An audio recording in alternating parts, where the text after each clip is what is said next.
ప్రతి ఒక్కరూ ఇంధనాన్ని పొదుపు చేయాలని ఎమ్మెల్యే బొజ్జల సుధీర్ రెడ్డి అన్నారు. హైదరాబాద్ నుంచి కుటుంబ సభ్యులతో కలిసి వందే భారత్ రైలులో ప్రయాణించి తిరుపతికి చేరుకున్న ఆయన ఈ సందర్భంగా మాట్లాడారు. ఇంధన కొరత రాకూడదన్న ఉద్దేశంతో జాతిని ఉద్దేశించి ప్రధాని కీలక ప్రసంగం చేశారని చెప్పారు.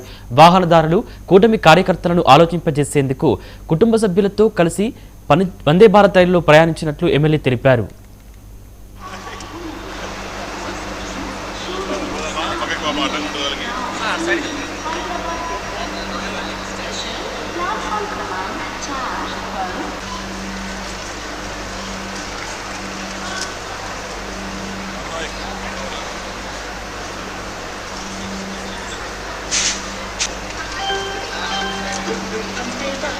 ఈరోజు మోడీ గారి పిలుపు మేరకు చంద్రబాబు నాయుడు గారి ఆదేశాల మేరకు ఉన్న ఆర్థిక సంక్షోభంలో అందరం కూడా ఎట్లా చేయాలనే ఆలోచనతో నేను ఈరోజు కాళహస్తికి రేపు మార్నింగ్ ఫ్లైట్కి వద్దామనుకుంటే సరే అందరం కూర్చొని మాట్లాడుకుంటామంటే సరే లేదు మనం డబ్బులు మిగిల్చాలా, ఇంధనం మిగిల్చాలా, అన్ని రకాల ఖర్చులు తగ్గించాలా అని చెప్పి ఈరోజు నేను మా పిల్లలు, భార్య, అతనే మా అత్త కొడుకు అందరం కూడా ఈరోజు ట్రైన్లో రావడం జరిగింది.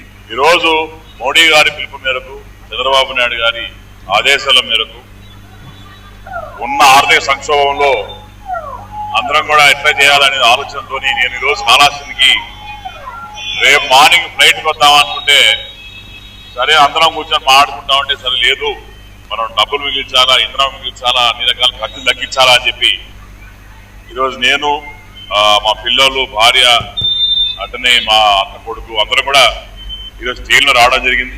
ఈరోజు మోడీ